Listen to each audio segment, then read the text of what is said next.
All right, and we are back. We're covering Week 12 and our game against the Minnesota Vikings. Looking ahead to Week 13. Probably not going to get to that look ahead.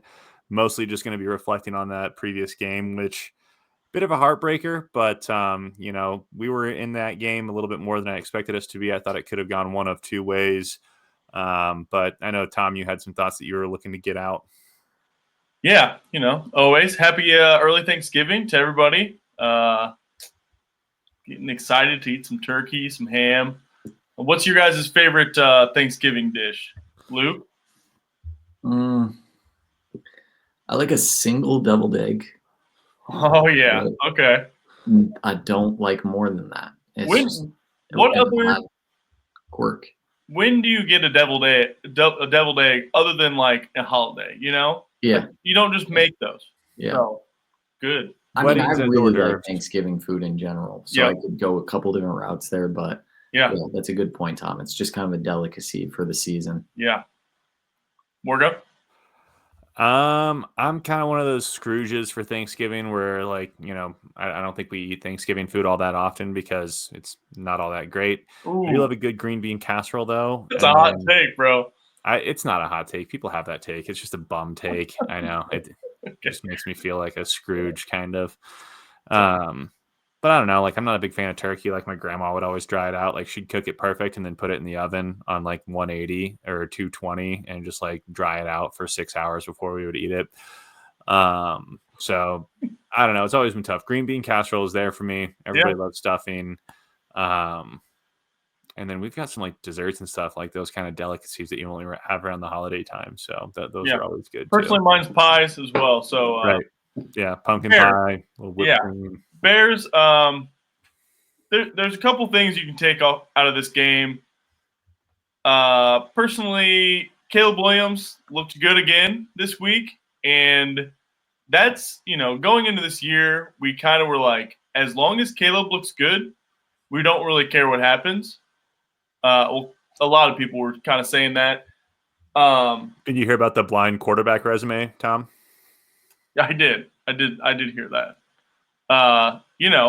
With CJ Stroud, big bro, pretty similar numbers there, Caleb and CJ Stroud now. So I think Caleb had way better numbers, or way better. Yeah. Similar in his rookie year, or not his rookie year. It's cherry picking data. You're just picking data points that work in our favor, which I like that action. I'm here for it. I mean, CJ Stroud's obviously struggling a little more this year. But yeah, I like the last two games since Thomas Brown has taken charge of the offense. It's been a completely different Caleb. He's been more confident. And like I said, going into this year, we just wanted progression with the rookie quarterback. We got in a little hot streak there. We're above 500. We're like, thinking playoffs. Obviously, that's looking much less likely with the schedule.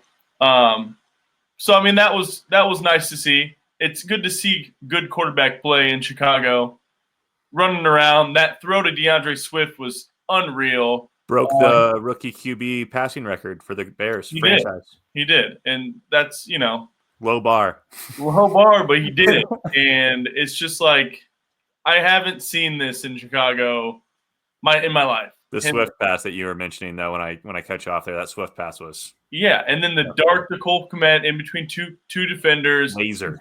He's staying in the pocket. He's stepping up and through instead of running around to the left and the right. If he's going to run, he's going to step up and run through the offensive line, and that's and then he can bump it out or whatever. But he's stepping up.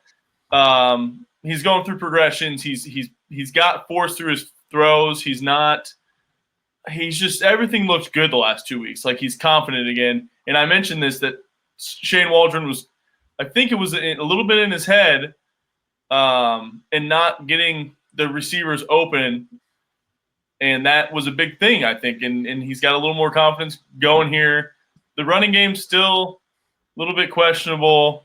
Our defense, I don't know what the heck's happening with our defense. We're just Sam Darnold's looking like Drew Brees out there. That's an old track. Well, I don't know why. All right, Tom, you're gonna just cover every single part of the game. You got to leave something for Luke. Sorry. Yeah. Well, shut up. Yeah, I had kind of touched on this before we jumped on. I was driving from Denver to Chile this past weekend during this game, but I was, obviously kind of paying attention to the highlights and things like that in the days that followed. And like Wargo had said, leading us off, it sounded like another heartbreak, which definitely was upon further examination and some of the highlight. I think this team is it's in terms of the remaining schedule is destined for more of the same. And it's probably indicative of the leadership and the coaching that is currently in place here in Chicago. We're just finding ways. I don't necessarily think that it's so much the personnel or the players. Obviously, Caleb is showing improvement. I think everybody can probably agree upon and see that in the tape and in these games. He's really, since the transition to Waldron and from Waldron to Thomas Brown, there's been a lot more decisiveness, quicker with getting the ball out of his hand. And, he's shown flashes of things that are really, I think, special talent-wise in terms of some of his playmaking ability. The one that sticks out from this past week was the rollout to the right towards the end of the game. I don't know when it was because I didn't see the game, but rollout to the right, he's kind of looking like he's about to run out of bounds and just zips one about 30, 40 yards down the sideline to DeAndre Swift, kind of right over his shoulder. Playmaker. Just puts it right in his hands. I mean, it couldn't have been a better pass.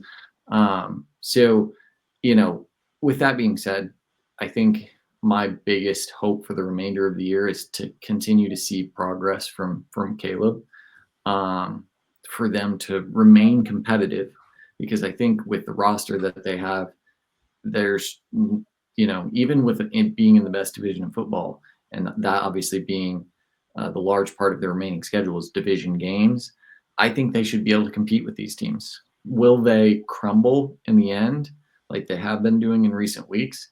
I think it's a very real possibility that we could see more of the same of that, just because that's what happens when you've got a young team that doesn't have great leadership. So, we just had a single season record for losses in 1-score games. Right.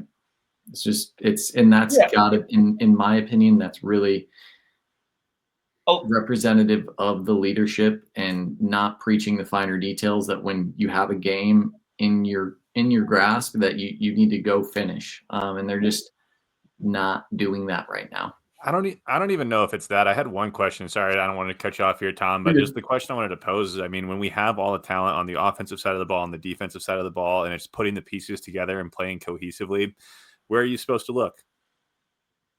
Yeah.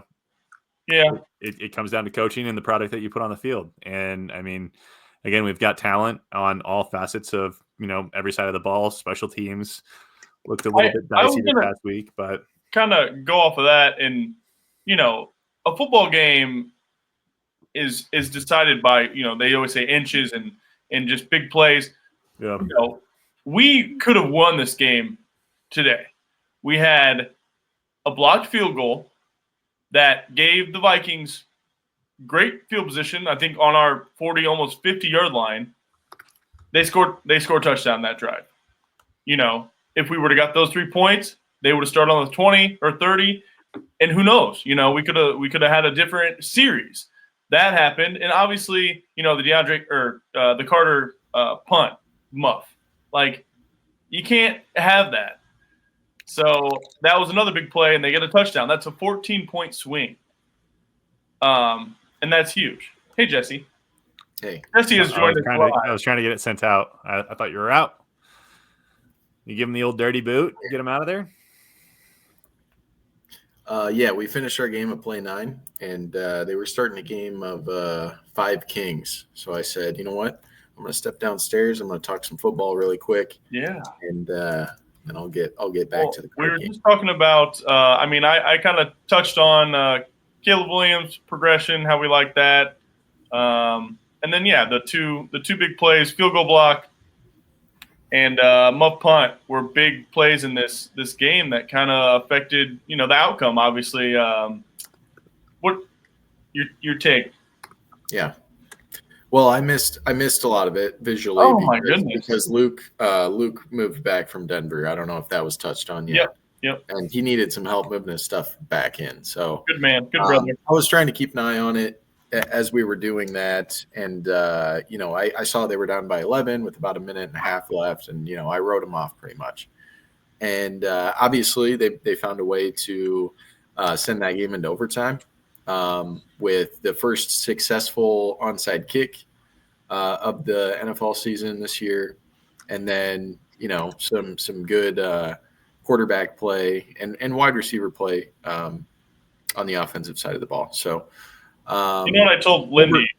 I told Lindy as long as the Bears don't, we're down by 2 touchdowns with whatever minutes left. I was like, as long as the Bears don't come back and make it a close game, I'm okay with this. I'm okay with losing in this fashion. And what do? They come back, and I am heartbroken again.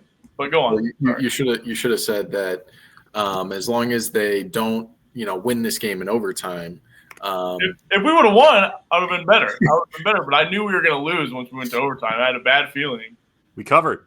Yeah, we did cover. Yeah, we covered. So that I was on the wrong end of that one. But with the momentum that the team had going into overtime, it's really we got the ball, dude. Disappointing, to see how that turned out. It was 3rd and 26 after a delay of game, after a sack. So, you want to see obviously Caleb's playing well. He's still overthrowing some balls, but he's also throwing some very, very good passes in tight windows with velocity. And the wide receivers are, at least in the last game, they played pretty well. But yeah, it's just heartbreaking for them to send that game to overtime and then get the ball first and do what they did on that first possession. But then our defense, so just TJ Hawkinson killed us. He killed us in like the late game and the overtime. He just was wide open, and I don't know what's going on with the Bears D, but it's tough to watch. I mean, you look at the defensive line. Montez Sweat hasn't really lived up to his contract this year. I would say, he hasn't been what we expected him to be when we signed him to that long-term deal towards the, week, I forget what it was, week 11, week 10 of last year. And then you've got the injuries with Jaquan Brisker, which I think is hurting the defense because he's such a physical player and good in coverage and,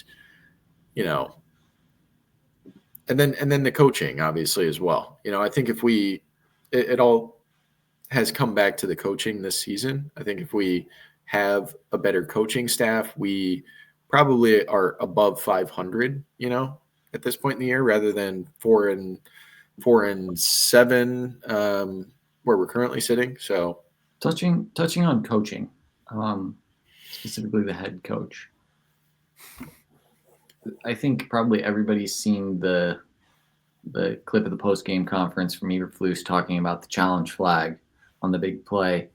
That's like ejecto seat worthy. Like if you say something like that on a live mic, you should be catapulted out of your job into Lake Michigan. And you're done when you say something that dumb. I think he knows what he's done. I think you can see it in his demeanor now. It's definitely different this game. If he knew he was done, I mean, it's not like they're saying, "Hey, like we're going to let you finish the season, but you're going to be done at the end of the season." You know what I mean? Like he doesn't know. He doesn't know for certain. And if he does know, then the decision of the front office and of the GM to tell him that and say, "Look, you're coaching the rest of the year," and not just cutting him out right now is the wrong decision. Just get rid of him. And, you know. But who are we going to hire right now? I don't think it's been communicated, like said out loud. But I think the writing's on the wall, obviously. You know, like he's got to know the situation with the franchise that he's currently employed by, and in the sense that this organization does not fire coaches in season, head coaches. They've never done it. So, you know, he probably knows that he's safe for the year. And what the organization is probably relying upon is that even though they know he knows that he's done the second this year ends, they probably are hoping that his own pride and future coaching prospects lie in what happens the rest of this year. You know, like, do you want to be remembered as the guy who just gave up and kept throwing challenge flags that were clearly not going to be won? Is that what you want on your resume going forward? They couldn't use the right camera, Luke. It was the camera's fault. Right. It's just also another point in this game where I was thinking just wide receiver. Also, Jalen Johnson says we're built to win right now. As far as the locker room goes, we have the right guys. I feel like that's a shot at Eberflus a little bit. Like, the locker room's good. Wink. Right? The player coach locker room. They've kind of been pretty transparent about that. So if he's saying that the locker room's good, yeah, it's more of a shot is what I'm saying. Yeah. But Jalen Johnson, aside from a couple games, has been pretty good this year. I mean, so he's earned the right to make those types of comments. But some of the other guys on the team that haven't made those types of comments, frankly, haven't played quite up to par on the defensive side of the ball. I mean, you know, defensively at the beginning of the year, that was kind of our stronger side of the ball. The offense, a lot of new players, new quarterback, trying to get some chemistry. And, you know, they've had their ups and downs. The last couple of weeks have been good. The few weeks prior to that were really bad. The few weeks prior to that were pretty good. But defensively, we kind of, you know, we were starting well, and the last few games have been pretty poor. Yeah. So, I mean, the execution on the defensive side of the ball, the players need to have some accountability for that as well. I still think Eberflus is probably a good defensive coordinator in the NFL. But as far as a head coach goes, it doesn't seem like he's fitting what an organization needs to be successful. Who's our next head coach, Jesse? Go. I mean, you got to look at guys who have been successful, who have gone deep into the playoffs that currently are not. If you look at guys that currently are not coaching for another team, you got Mike Vrabel. You have Bill Belichick, obviously. I'm not even sure who else is out there. Those are two of the guys that come to the top of mind. If you're looking at Ben Johnson. Yeah, I mean, if you're looking at Ben Johnson or a Bobby Slowick type guy, you know, those I think you need to go more offensive with the guys that we have in place. I think there's more potential on the offensive side of the ball, and that's the kind of the way the league is going. So that's what I would like to see. Belichick and Vrabel, I feel, are more defensively oriented head coaches. So maybe that's not the right choice, but I do think that they have more pedigree and more established, you know, success that has actually been proven in the league. That if they did go that route, I would feel more comfortable than what we currently have. Yep.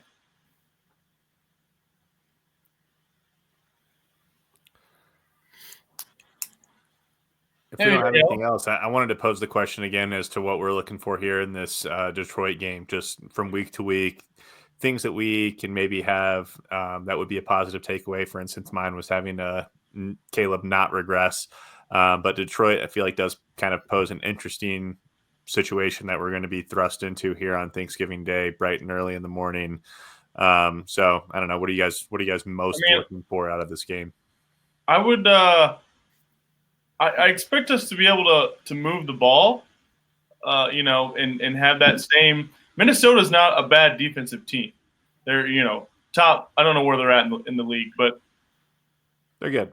They're good, and we moved the ball, put 27 up on them, and we're making plays and didn't have a lot of 3 and outs. So I expect us to move the ball on this Detroit Lions team. I would like to get some. I always say it, run game involved a little more. Honestly, I think I don't know. It just didn't seem like we were running great last week. But yeah, keep getting the ball out of Caleb's hands, and we gotta get maybe some good red zone defense, and try to get this explosive Detroit Lions offense to some field goals. Yeah, I agree with Tom. For me, what I want to see is on the defensive side of the ball, slow down this high-powered Detroit offense. That's been putting up crazy numbers on a lot of different teams in the league. I think it would be easy for the Bears with the position that they're in, basically out of the playoff picture at this point, to kind of lie down and just be walked over on this Thanksgiving game in Detroit. But I also feel like maybe this is a kind of like a trap game for Detroit. Oh yeah, because yeah. I mean, the offense is playing better. They're if Caleb can continue to play the way he's been playing, I like our chances, especially on this spread of 9.5 points. I'm going to be on the Bears this week on the spread, and what I want to see is some a reversion back to what we saw at the beginning of the year with this defense, which was stout throughout games in the red zone, not giving up a lot of points. If we can hold this Detroit team to under 20 points, that would be huge. Yep. I mean, mine does tie into that a little bit. I want to see us take away facets of Detroit's offense. So where they have that 3, 4, 5-pronged attack, would like to see us narrow that scope and see if we can't contain that high-powered offense like Jesse was saying. So that's one thing I'm certainly looking out for out of our defense. Just a turnover also, right? Jeez. Turnover would be huge. Yeah. I mean, who was it last week that got our turnover? Right at the end zone. Yeah. There was one play last week. It was either late in the fourth quarter or in overtime where Montez Sweat sacked Sam Darnold from behind. Yeah. And he got up kicking himself because Darnold had no idea he was there. Yeah. And he easily, if he just, thought to the fundamentals of the game, especially at the professional level, if you're a pass rusher and you're attacking the quarterback from a position where he doesn't know you're there and he's holding the ball like this, you cannot just go for the sack. Yeah. Especially at the end of the game where you have an opportunity to turn the ball over and give your offense the chance to win that game for you. He missed that opportunity and he knew it right away. But that's the guy that's a guy that has a contract. He's being paid over $100 million over the span of that contract. He has to be able to make those types of plays to affect whether our team wins or loses. And he wasn't able to get it done. So maybe a type of play like that where it's late in the game and we need a big play to swing the momentum our way. That would be huge. The Montez Sweat, you're hating on him today, Jesse. I mean, he's not been good this year. He's hurt, I think. But the guy I was talking about, the strip on the goal line there, Jonathan Owens, he was awful in coverage, along with actually Jalen Johnson has a very poor grade here in PFF. Now Jonathan Owens does make up for that, redeem himself a little bit in the fact that he has a 97 on run defense. So I guess if we're trading one for the other, I'll take it. But there were so many times where he just got beat on a route and you saw him just kind of like not even really in proximity to the receiver. It was usually somebody else who would tackle the guy that he was supposed to be covering. But yeah, I really want to see our secondary step up. That's supposed to be one of our strong suits of this defense. The pass rush has not been getting home, like Jesse said. We've really been leaning on Montez Sweat for that, as well as Javon Dexter Sr. He's been struggling. So, yeah, I want to see improvements really just from the defense at all levels. And then I think offense, I would really like to see us get out to a quick start on that side of the ball. It seems like we have to settle in and find our groove and get into a play calling groove there where things have been obviously vastly improved from the Shane Waldron offense. But I want to see us get out to an early start, strike first again. We scored first in a game for the first time in like 16 games or something like that. We hadn't led in the first quarter. I forget what the stat was, but I'd like to see us get out to a good start. Luke? More of the same, I'm on the same page as you guys. I think if I had to point to one thing that, I'm going to be keeping an eye on, it would probably just be Caleb's play and the offensive line's ability to keep him upright. Like I said, at this point in the season, and in this division, we're looking to see individual improvement. The team as a whole is probably, it's too little too late. There's not enough that can be done at this point in the year to really salvage something in terms of playoff run or something like that. We squandered that away.